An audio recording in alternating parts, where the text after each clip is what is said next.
আবু জেহেলকে কাফেরদের সর্দার বলেন, তারাও কিন্তু আমার আপনার মতো মুসলমান ছিল। আপনি বিশ্বাস করেন আর না করেন, আবু জেহেলকে কাফেরদের সর্দার বলেন, তারাও কিন্তু। আসসালামু আলাইকুম ওয়া রাহমাতুল্লাহি তাআলা ওয়া বারাকাতুহু। বিরাদানে ইসলাম, বর্তমান যুগে আবু জাহালের কিছু চাচাইতো ভাই বেরিয়েছে। তার কিছু বংশধর আত্মপ্রকাশ করেছে মুসলমান প্রমাণ করার জন্য। আবু জাহালকে মুসলমান প্রমাণ করতে চাই। আপনি আমি জানি যে আবু জাহাল পাকা কাফির, ইসলামের কঠোর সূত্র। আমি আমার মহানবী সাল্লাল্লাহু তাআলা আলাইহি ওয়াসাল্লামের দুশমন। আর যদি নবীর দুশমন কেউ হয় তাহলে আমারও দুশমন, মুসলমানের দুশমন। আর আবু জাহেলকে মুসলমান প্রমাণ করতে চায়। আর মুসলমান বলছে, কোন ব্যক্তি যদি কাফিরকে মুসলমান বলে কিংবা মুসলমান মনে করে, ও ব্যক্তিও হলো কাফির। কাফিরকে মুসলমান বলা যাবে না। তাহলে বলুন মুসলমান যে এ অনভিজ্ঞ, জাহিল, মূর্খ, নাদান, পড়ালেখা মনে হয় জীবনে করেনি। আবু জাহেলকে মুসলমান বলতেছে আমাদের আপনাদের মতো। এই সম্পর্কে আপনাকে আমি বলি, আবু জাহেল একজন মক্কার কুরাইশ নেতাদের একজন ব্যক্তি ছিল। আবু জাহেল ছিল মহানবী সাল্লাল্লাহু তাআলা আলাইহি ওয়াসাল্লামের অন্যতম সবচেয়ে কঠোর সূত্র ছিল, দুশমন ছিল। আবু জাহেল ইসলাম প্রচারে বাধা দিয়েছিলেন, মুসলমানের ওপর নির্যাতন চালিয়েছিল। এ আবু জাহেল সম্পর্কে আমার মহানবী সাল্লাল্লাহু তাআলা আলাইহি ওয়াসাল্লাম কি বলেন দেখুন। মুসনাদে আহমদের মধ্যে হাদিসটি লিপিবদ্ধ রয়েছে। অল রাসূলুল্লাহ সাল্লাল্লাহু আলাইহি ওয়াসাল্লাম হাযা ফিরাউন হাযিহিল উম্মাহ। মহানবী বলেন, এ ব্যক্তি অর্থাৎ আবু জাহাল এ উম্মাতের ফেরাউন, ফেরাউনের মতো আবু জাহেল। তাহলে এই হাদিস থেকে স্পষ্ট ভাবে বোঝা গেল যে আবু জাহেল কাফের ছিল, মুসলমান ছিল না। শরীয়তের দৃষ্টিতে আবু জাহেলের অবস্থান দেখুন। আবু জাহেল কাফের, জাহান্নামী, পাকা জাহান্নামী। আজকে মুসলমান প্রমাণ করার জন্য আদা জল খেয়ে কোমর বেঁধে সোশ্যাল মিডিয়ায় নেমেছে। এ বিষয়ে কোরআন ও হাদিস উভয়ে ঐক্যমত আছে। যেমন বদরের যুদ্ধের প্রসঙ্গে রব্বুল আলামিন বলেন, ইন্নাল্লাযীনা কাফারু ইউনফিকুনা আমওয়ালাহুম লিয়াসুদ্দু আন সাবিলিল্লাহ। নিশ্চয় যারা কুফরি করেছে তারা আল্লাহর পথে বাধা দিতে তাদের সম্পদ ব্যয় করে। সূরা আনফালের মধ্যে একথা উল্লেখ রয়েছে। এ আয়াতে যারা কুফরি করেছে তাতে আবু জাহেলও অন্তর্ভুক্ত ছিল। কেউ যদি আবু জাহেলকে মুসলমান মনে করে, মুসলমান ছিল বলে, এটি স্পষ্ট কুফরি কথা। কারণ এতে কোরআন ও হাদিসের সুস্পষ্ট সত্য অস্বীকার করা হচ্ছে। আবু জাহেলকে মুসলমান বলা মানে নবী পাক সাল্লাল্লাহু আলাইহি ওয়াসাল্লাম ও সাহাবায়ে কেরামদের বক্তব্য কথাকে অস্বীকার করা। ইমাম নববী রহমাতুল্লাহ আলাইহি বলেন, যে ব্যক্তি এমন কাউকে মুসলমান বলে যে স্পষ্ট কুফরির উপর মারা গেছে, আবু জাহেল কুফরির উপরে মারা গিয়েছে, পাকা কাফির, সে নিজেও কুফরির আশঙ্কায় পড়বে। অর্থাৎ যে আবু জাহেলকে মুসলমান মনে করবে সে কাফির হয়ে যাবে। আরো উল্লেখ রয়েছে, যদি কেউ জেনে বুঝে আবু জাহেলকে মুসলমান বলে তবে সে মুরতাদ। তাহলে এই মুন্সি আব্দুল্লাহ বিন আব্দুর রাজ্জাক পাকা মুরতাদ। এদের বক্তব্য শোনা যাবে না, এদের বক্তব্য শোনা হারাম। কারণ কাফিরকে মুসলমান প্রমাণ করতেছে, মুসলমান থেকে সঙ্গে সঙ্গে বের হয়ে যাবে, যতক্ষণ না সে তওবা করে বিশ্বাস সংশোধন করে নিতে হবে।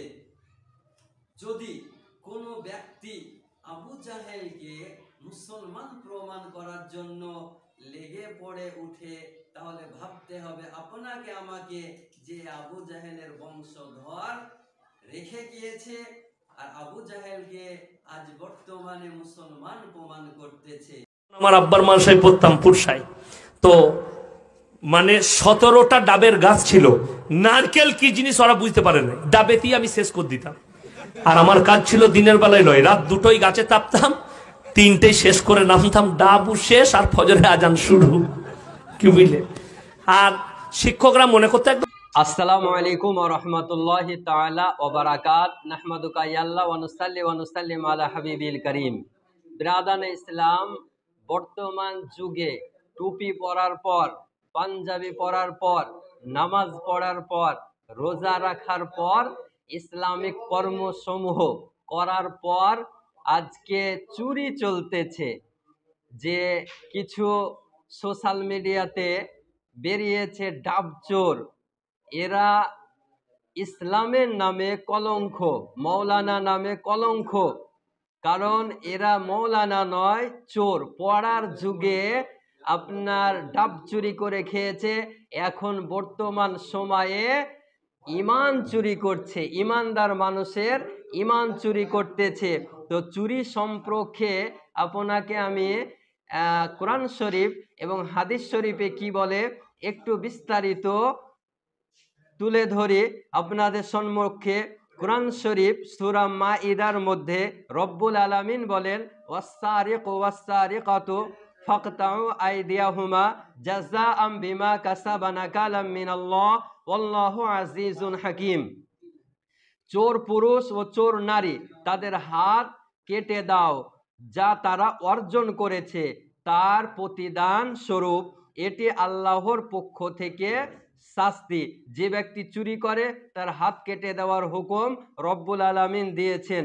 বিরাদানে ইসলাম, এ সম্পর্কে হাদিস উঠিয়ে দেখুন। হাদিসটি সহিহ মুসলিম, হাদিস নাম্বার 103।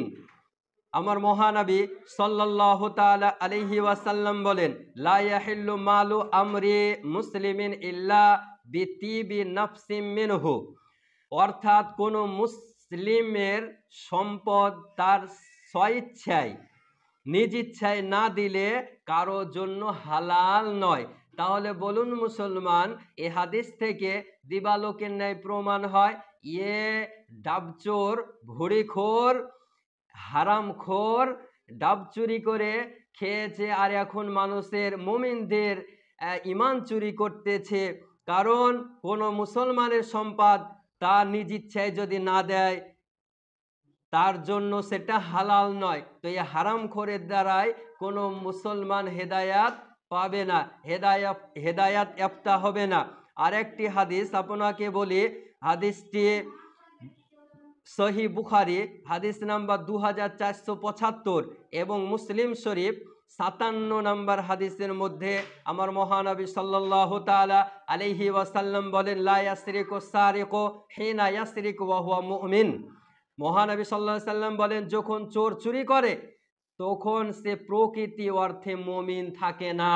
তাহলে ডাবচোর মুমিন নয়, এরা ইসলামের নামে কলঙ্ক, মৌলানা নামে কলঙ্ক। আজকে স্টেজে, ইসলামিক স্টেজে উঠে বক্তব্য দিতেছে বিরাদানে ইসলাম। আর এর ভক্তগণ কত পাগল, পাগলের বক্তব্য শুনতেছে। এ সম্পর্কে আর একটি হাদিস উঠিয়ে দেখুন, বুখারী শরীফ হাদিস নাম্বার 6788।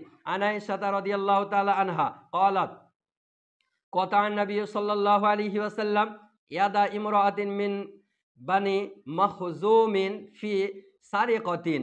অর্থাৎ আয়েশা সিদ্দিকা রাদিয়াল্লাহু তাআলা আনহা থেকে বর্ণিত, মহানবী সাল্লাল্লাহু আলাইহি ওয়াসাল্লাম বলেন, বানি মাখজুম গোত্রের এক নারীর হাত কেটে দেওয়ার আদেশ দেন, কারণ সে চুরি করেছিল। তাহলে বলুন মুসলমান, এ চোরের দ্বারাই মানুষ হেদায়াত হতে পারে যে না মুসলমান? সুতরাং আমরা সুন্নি হানাফি মুসলমান কোনো ডাবচোর, ভুড়িখোর, হারামখোর এদের বক্তব্য শোনা যাবে না। এদেরকে স্টেজে বক্তব্য দেওয়া হলো শরীয়তের বিধান অনুযায়ী হারাম, এদের বক্তব্য শোনা যাবে না। এদের বক্তব্য থেকে আমাদেরকে 100 কিলোমিটার দূরত্ব বজায় রাখতে হবে এবং আহলুস সুন্নাহ ওয়াল জামাতের উপর পাহাড়ের মতো স্থির থাকতে হবে। আল্লাহর নবী কোনোদিন চেয়ার টেবিলে বসে খাননি। আল্লাহর নবী কোনোদিন সাজানো ছোট ছোট বাটিতে তরকারি সাজানো আছে এরকম খাদ্য খাননি। আল্লাহ রাসূল কোনোদিন চিকন আটার রুটি খাননি। এভাবে তিনি দুনিয়া থেকে চলে গেছেন। হাদিস বুখারী মুসলিম। হাদিস বুখারী মুসলিম আপনি মানতে বাধ্য।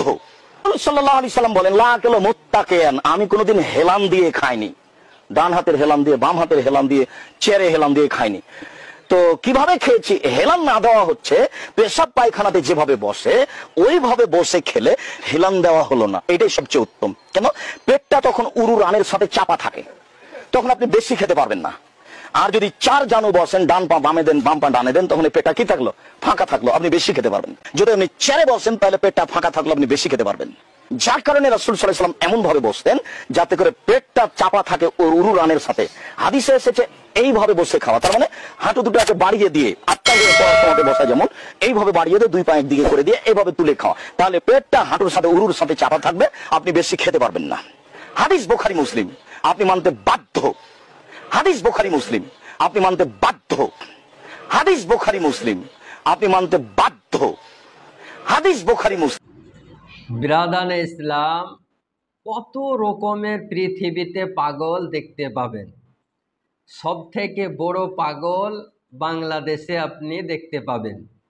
এরা নিজে যা বলে তা কর্মে করে না। এ পাগল বলছে নবী কোনো দিন চেয়ার টেবিলে বসে খায়নি। নবী পাক সাল্লাল্লাহু তাআলা আলাইহি ওয়াসাল্লাম কোনো দিন চিকন আটার অর্থাৎ রুল ময়দা আমরা যেটাকে বলি, তো চিকন আটার রুটি কোনোদিন খাননি। নবী আমার চেয়ার টেবিলে ছোট ছোট সাজানো বাটি থালাতে খাবার কোনোদিন খাননি। কিন্তু শায়েখ যে একরকম বলছে আর কর্মতে আর এক রকম দেখাচ্ছে, আর বলছে বুখারী এবং মুসলিমের হাদিস আপনাকে মান্য করতে হবে, অথচ আপনি দেখতে পাচ্ছেন যে এ নিজেই বুখারী এবং মুসলিমের হাদিস মান্য করে না। এই সম্পর্কে মহান রব্বুল আলামিন এইরকম মিথ্যাবাদী মৌলবীদের সম্পর্কে আল্লাহ কোরআন শরীফে জানিয়ে দিয়েছেন, আতা'মুরুনা নাসা বিল বিররি ওয়া তানসাউনা আনফুসাকুম ওয়া আনতুম তাতলুনাল কিতাব আফালা তাকিলুন। সূরা বাকারা আয়াত নাম্বার 44। মহান রব্বুল আলামিন বলেন, তোমরা কি মানুষকে সৎকর্মের আদেশ দাও অথচ নিজেদের ভুলে যাও? তখন তোমরা কিতাব পাঠ করো, যখন তোমরা কিতাব পাঠ করো তবে কি তোমরা বুঝো না? এ আয়াতের ব্যাখ্যায় ইমাম ইবনে কাসির, ওয়াহাবিদের দাদা হুজুর, আমাদের ইমাম আমরা মান্য করি, কিন্তু এরা বেশি ইমাম কাসির রহমাতুল্লাহ আলাইকে প্রাধান্য দেন। ইমাম ইবনে কাসির রহমাতুল্লাহ আলাই তিনি কি বলেন দেখেন এই আয়াতের ব্যাখ্যায়। ইমাম ইবনে কাসির রহমাতুল্লাহ আলাই বলেন, এই আয়াতে আল্লাহ তাবারক ওয়া তাআলা বানি ইসরাইলদের নিন্দা করেছেন, কারণ তারা মানুষকে সৎ কাজের নির্দেশ দিত অথচ নিজেরা তা করতো না। তারা অন্যদেরকে বলতো আল্লাহর আদেশ মানো, তাওরাতে যা আছে তা অনুসরণ করো, কিন্তু নিজেরা তা অবহেলা করত, নিজেরা মান্য করত না। ইমাম ইবনে কাসির রহমাতুল্লাহ আলাই আরো বলেন, এটি শুধু ইহুদিদের জন্য নয়, বরং যেই এই রকম কাজ করে সেই এর অন্তর্ভুক্ত হবে। অর্থাৎ যে ব্যক্তি অন্যকে নেক কাজ করতে বলে কিন্তু নিজে তা করে না, সে এ আয়াতের অন্তর্ভুক্ত হবে। এই সম্পর্কে একটি হাদিসে পাক উঠিয়ে দেখুন। হাদিসটি বুখারী শরীফ 3267 নম্বর, মুসলিম শরীফ 2989। আমার মহানবী সাল্লাল্লাহু তাআলা আলাইহি ওয়াসাল্লাম বলেছেন, কিয়ামতের দিন এক ব্যক্তি আনা হবে যার নাড়ি ভুঁড়ি বের হয়ে যাবে, সেগুলো নিয়ে জাহান্নামে ঘুরতে থাকবে। যেমন গাধা চাকা ঘোরায়, তখন জাহান্নামের লোকেরা তাকে জিজ্ঞেস করবে, তুমি কি মানুষকে সৎ কাজের আদেশ দিতে না এবং অসৎ কাজ থেকে বিরত থাকতে বলতো না? সে বলবে, হ্যাঁ, আমি মানুষকে সৎ কাজের আদেশ দিতাম কিন্তু নিজে করতাম না, অন্যকে নিষেধ করতাম কিন্তু নিজে তা করতাম না। তাহলে বলুন মুসলমান, এইরকম মিথ্যাবাদী শায়েখ এ পাগলের কথা মান্য করবেন, না কোরআন শরীফে রব্বুল আলামিন ঘোষণা দিয়েছেন সেটা মান্য করবেন? আয়াতের তাফসির ইমাম ইবনে কাসির রহমাতুল্লাহ আলাই বলেছেন, এইরকম মিথ্যুকদের কথা মানা যাবে না। এরা নিজের চেয়ার টেবিলে বসে খাবার খায়, আবার অন্যদেরকে বলে যে চেয়ার টেবিলে খাওয়া ইহুদি খ্রিস্টানদের কাজ, তাদের মতো খাওয়া, ইহুদি খ্রিস্টানদের মতো খাওয়া দাওয়া থেকে বিরত থাকবেন। কিন্তু দেখুন ভিডিওটাতে যে শায়েখ মিথ্যুক কাজ্জাব বিন কাজ্জাব নিজে চেয়ার টেবিলে বসে ছোট ছোট থালা, ছোট ছোট বাটিতে সাজানো টেবিলে বসে খাওয়া দাওয়া করছে, কিন্তু অপরকে বলছে। এদের জন্য রব্বুল আলামিন কোরআন শরীফে জানিয়ে দিয়েছেন, আতা'মুরুনান নাসা বিল বিররি ওয়া তানসাউনা আনফুসাকুম ওয়া আনতুম তাতলুনাল কিতাব আফালা তা'কিলুন। এই আপনাদের এখানে মারা গেলে কেউ মসজিদের মাইকে অ্যানাউন্স করে? ওরা যাবে কি যাবে না ফতোয়া আমি দিচ্ছি না, তবে একটা কথা বলে রাখছি, যে লোক নিজে অ্যানাউন্স করে, কে করে? মুয়াজ্জিন। কে করে? অনেকেই করে। যারা যারা করে এদের যে কিয়ামতের দিন কি সাইজ করবে আল্লাহ আল্লাহ ছাড়া কেউ জানে না। তার যুক্তি আছে পিছনে, আপনি দাঁত বার করে হেসে দিয়েন না, তার কথাটা আগে শুনুন, তারপর কথা কমপ্লিট করতে দেন। যে লোক হেঁকেছে, যে লোকটা হেঁকেছে মসজিদের মাইকে, তার যে কিয়ামতের দিন কি হবে তা আল্লাহ ছাড়া কেউ জানে না। কেমন হবে? যে লোকটা হাঁটছে, আমাদের গ্রামে আশরাফুল মারা গেছে, আলহামদুলিল্লাহ জানাজা হবে বল খেলার মাঠে, দুপুর 2:20 সবাই ওখানে। আসসালামু আলাইকুম ওয়া রাহমাতুল্লাহি তাআলা ওয়া বারাকাত। বিরাদান ইসলাম, সোশ্যাল মিডিয়ায় কিছু রাজমিস্ত্রি আত্মপ্রকাশ করেছে, কিছু অনভিজ্ঞ বের হয়েছে। এরা কোনোদিন জীবনে হাদিস কোরআন পড়েনি, রাজমিস্ত্রি কাজ করতে করতে এখন স্টেজে বক্তব্য রাখছে আর নিজেকে অনেক বড় পণ্ডিত মনে করে। তো এই রাজমিস্ত্রি বলছে যে কেউ যদি মারা যায় তার ঘোষণা মসজিদে করা যাবে না, যে করবে তার যে কি হবে, এই রকম কথা বলতেছে। তো বিরাদান ইসলাম, কেউ যদি মারা যায় তার অ্যানাউন্স করা, তার সংবাদ দেওয়া মাইকে, মসজিদের মাইকে যাবে কিনা, এ সম্পর্কে এই রাজমিস্ত্রি অনভিজ্ঞ, মূর্খ, জাহেল, নাদানের কথা শুনবেন না আমার মহানবী সাল্লাল্লাহু তাআলা আলাইহি ওয়াসাল্লাম যে আপনাকে নির্দেশ দিয়েছেন সেই মোতাবেক আপনি কর্ম করবেন? এ সম্পর্কে আপনি একটি হাদিস উঠিয়ে দেখুন। হাদিসটি বুখারী শরীফ গাজওয়ার অধ্যায়, হাদিস নাম্বার 4262। আন আনাস ইবনে মালিক রাদিয়াল্লাহু তাআলা আন ক্বাল না'না নবী সাল্লাল্লাহু আলাইহি ওয়াসাল্লাম যায়দান ওয়া জাফরান ওয়া ইবনে রাহাতা লিন-নাস ক্বাবলা আন ইয়াতিয়াহুম খবরুহুম ফাকাল আখাযা রায়া যায়দুন ফাউসিবা সুম্মা আখাযাহা জাফরুন ফাউসিবা সুম্মা আখাযাহা ইবনু রাহা ফাউসিব। অর্থাৎ হযরত আনাস রাদিয়াল্লাহু তাআলা আনহু থেকে বর্ণিত, হাদিসটির রাবি হলো হযরত আনাস রাদিয়াল্লাহু তাআলা আন।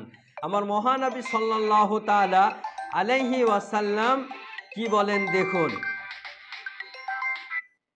আমার মহানবী সাল্লাল্লাহু তাআলা আলাইহি ওয়াসাল্লাম মানুষকে জানালেন যুদ্ধে শহীদ হয়েছেন। কে কে শহীদ হয়েছেন? যায়েদ রাদিয়াল্লাহু তাআলা আনহু পতাকা ধারণ করেন।